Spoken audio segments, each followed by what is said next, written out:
اس سے یہ جو سٹنگ آپریشن تھا ایران کا جو کہ اسرائیل کے اندر جا کے کیا گیا، اسی کا نتیجہ تھا، اسی کے اندر سے جو ڈیٹا حاصل کیا گیا تھا، اس کے بعد سے اسرائیل کو جو بڑا نقصان پہنچایا گیا، اسرائیل کے اہم ترین جو علاقوں کو نشانہ بنایا گیا، اہم ترین تنصیبات کو نشانہ بنایا گیا تھا، وہ تمام تر مواد بھی، وہ تمام تر معلومات بھی اس ڈیٹا سے حاصل کی گئی تھی، جس سے اسرائیل کو کاری ضرب لگانے میں آسانی ہوئی۔ ایران کی جو فورسز تھے ان کو اچھا دستاویزات میں تصاویر ہیں، ویڈیوز ہیں، اور ایٹمی سائنسدانوں، محققین اور اعلیٰ انتظامی شخصیات کے نام اور ان کے تمام تر تفصیلات بھی شامل ہیں۔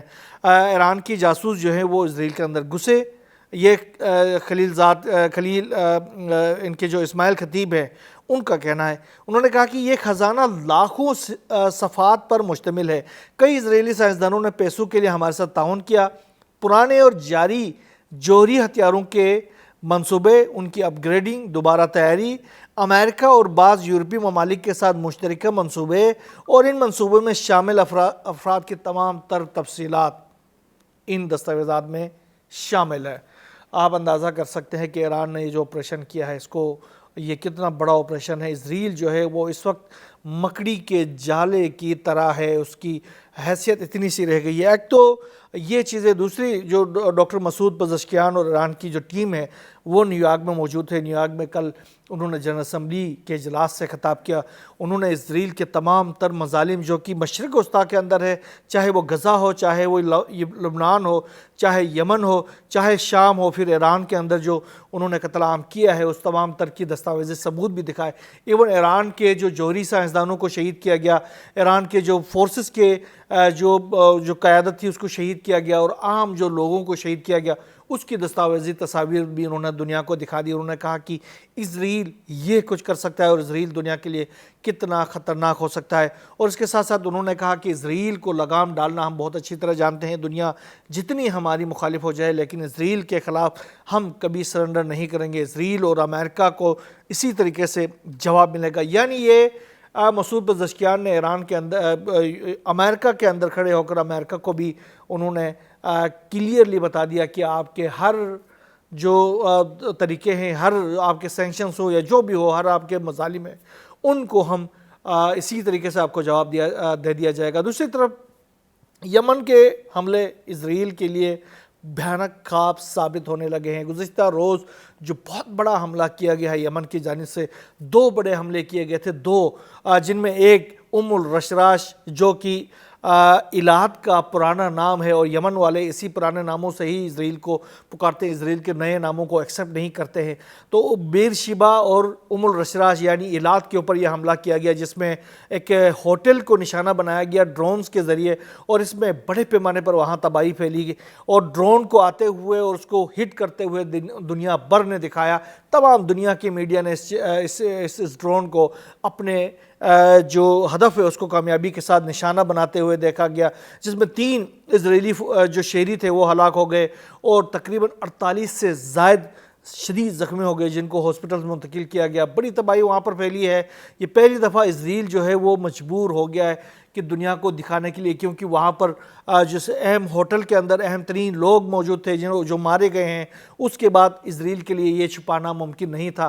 یمن کی جانب سے پہلے بھی کہا جاتا رہا ہے کہ ہم نے اسرائیل کے اندر جتنے بھی حملے کیے گئے، ہمارے حملے جو ہیں وہ اپنے اہداف کو کامیابی کے ساتھ نشانہ بناتے ہیں۔ خاص طور پر بن گورین ایئرپورٹ کو مکمل طور پر نشانہ بنایا جاتا ہے، اور ہر دفعہ نشانہ بنایا جاتا ہے۔ اس کی وجہ یہ ہے کہ وہاں پر جتنی دفعہ اسرائیل کے لیے جو کنسائنمنٹس آتے ہیں اسلحے کے مختلف ممالک کی جانب سے، یورپ کی جانب سے، امریکہ کی جانب سے، ان کو یمن کی جانب سے روکا جاتا ہے۔ ایک اسرائیلی صحافی نے کچھ انکشافات کیے ہیں۔ ایک اسرائیل کے جو یروشلم پوسٹ ہے، انہوں نے کچھ انکشافات کیے ہیں، بڑے شوکنگ قسم کے انکشافات ہیں جو کہ آپ سے شیئر کرنا مقصود ہے۔ اور دوسرا، انصار اللہ یمن کے جو رہنما ہیں حزم الاسد، انہوں نے ایک بیان جاری کیا ہے عبرانی زبان میں، یعنی اسرائیلی زبان میں بیان جاری کیا۔ انہوں نے کہا کہ اسرائیل کبھی محفوظ نہیں رہ سکتا، یاد رکھیں۔ اور اس کے ساتھ انہوں نے کہا ایلات اور بیرشیبا کے اوپر جو ہم نے حملے کیے ہیں، جس کو دنیا نے دیکھا، یہ مثالیں ہیں اور اس طرح کے حملے ہوتے رہیں گے، اور اسرائیل کبھی محفوظ نہیں رہ سکتا جو دنیا کو غیر محفوظ کر رہا ہے۔ اس کے ساتھ ساتھ اور اس بات کو یروشلم پوسٹ نے بھی سیکنڈ کیا ہے، اس نے بھی اس کا اعتراف کیا۔ انہوں نے کہا کہ اسرائیل جو ہے وہ یمنی ڈرون کے حملوں کو روکنے میں مکمل طور پر ناکام ہے۔ یروشلم پوسٹ اسرائیل کا سب سے بڑا اخبار ہے۔ اس نے کہا کہ اصل حل صرف اور صرف جنگ کے خاتمے میں ہے۔ اسرائیل کے جو وزیر جنگ ہے یا وزیر دفاع ہے، اس کے حوالے سے کہا کہ اس کی جو ہر دھمکی ہے اس کی جو ہر دھمکی آمیز بیان جو ہے وہ اسرائیل کی بے بسی اور ناتوانی کو ظاہر کرتا ہے۔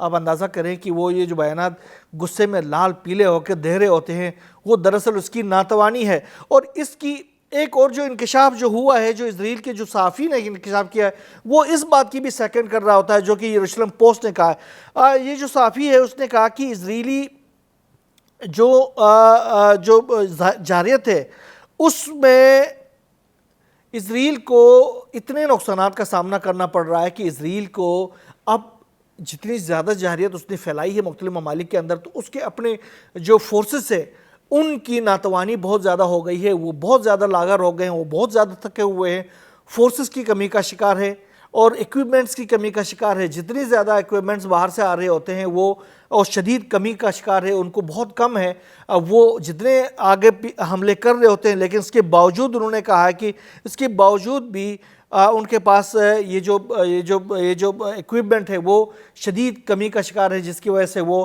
اپنے وہ جو تمام تر جو اہداف ہیں ان کو نشانہ بنانے میں مکمل طور پر ناکام ہے۔ ان کی جو فورسز ہیں، بہت سارے فورسز انہوں نے کہا کہ وہ بھاگ گئے ہوئے ہیں اور بہت سارے جو ہیں وہ اب دوبارہ سے فورسز کو جوائن کرنے کے لیے تیار نہیں ہے، جس کی وجہ سے اسرائیل کی جو فورسز ہیں وہ بھی بہت زیادہ مین پاور کی کمی کا شکار ہے۔ اس کے ساتھ ساتھ کچھ نئے انکشافات سامنے آئے ہیں اسرائیل کے جو وزیر اعظم ہیں بنجامن نیتن یاہو، ان کے نیو یارک پہنچنے کے حوالے سے ان کو نیو یارک پہنچنے کے لیے کتنی مشکلات کا سامنا کرنا پڑا، یہ آپ اندازہ کر سکتے ہیں اس بیان سے، جس میں خود اسرائیل کی جانب سے، اسرائیل کے اخبارات کی جانب سے، یدوت اہرونوت کی جانب سے کہا گیا ہے کہ اسرائیل کو گریس اور اٹلی کا راستہ اختیار کرنا پڑا، بڑا لمبا راستہ روٹ اختیار کرنا پڑا، کیونکہ وہ فرانس کے اوپر سے گزر کے نیو یارک نہیں جانا چاہتا تھا۔ وجہ یہ تھی کہ اگر وہ فرانس کے اوپر سے گزر کے جاتے تو جو عالمی فوجداری عدالت ہے اس کے جو سینکشنز ہے، اس کے جو انہوں نے وارنٹ گرفتاری جاری کیے ہوئے ہیں بنجامن نیتن یاہو کے انٹرنیشنلی، تو اس کے تحت فرانس کے جو حکام ہیں وہ بنجامن نیتن یاہو کو گرفتار کر سکتے تھے۔ لہٰذا اس خوف سے، اس ڈر سے انہوں نے ایک لمبا روٹ لے لیا گریس سے اور اٹلی سے ہوتے ہوئے پھر وہ نیو یارک پہنچا۔ تو آپ اندازہ کر سکتے ہیں یہ دنیا جو ہے وہ اسرائیل کی فورسز کے لیے، یہ دنیا اسرائیل کی حکومت کے لیے، خاص طور پر بنجامن نیتن یاہو کے لیے کتنی تنگ ہو گئی ہے۔ دنیا میں کہیں اس کی ایکسیپٹنس باقی نہیں رہی ہے۔ اس کے ساتھ ساتھ ایک بڑی خبر برطانیہ سے آ رہی ہے۔ برطانیہ میں ایک صنعتی کمپلیکس میں ایک بہت بڑا دھماکہ ہو گیا ہے۔ یہ سوینڈن کا علاقہ ہے جہاں پر یہ صنعتی کمپلیکس میں ایک گودام میں بڑا دھماکہ ہو گیا، جس کے بعد سے وہاں پر ارد گرد کی جو عمارتیں ہیں اس کو بڑا شدید قسم کا نقصان پہنچا ہے۔ گو کہ وہاں کی جو حکام ہیں انہوں نے شہریوں کو وہاں سے منتقل ہونے سے منع کر دیا۔ انہوں نے کہا کہ اب منتقل ہونے کی ضرورت نہیں ہے، اپنے اپنے گھروں میں رہیں، اپنی کھڑکیوں کو بند کریں اور گھروں سے باہر نہ نکلیں۔ اور بڑا دھماکہ ہے، اس کی تحقیقات سامنے آتی ہیں تو پتہ چلے گا کہ یہ دھماکہ کس نوعیت کا ہے، کیسے ہوا یہ دھماکہ۔ بہرحال یہ ابھی تازہ دھماکہ ہو گیا ہے۔ جو فورسز ہیں، سیکیورٹی حکام ہے اور اس کے بعد یہ جو ریسکیو کے حکام ہیں وہ اس طرف جا رہے ہیں، اور آنے والے گھنٹوں کے دوران اس کی جو بھی ڈیولپمنٹس وہاں سے سامنے آئیں گے انشاءاللہ وہ بھی آپ سے شیئر کرتے رہیں گے۔ یہ تمام تر صورتحال مشرق وسطیٰ کی ہم نے آپ سے شیئر کیا، یہاں بس نہیں۔ اللہ حافظ۔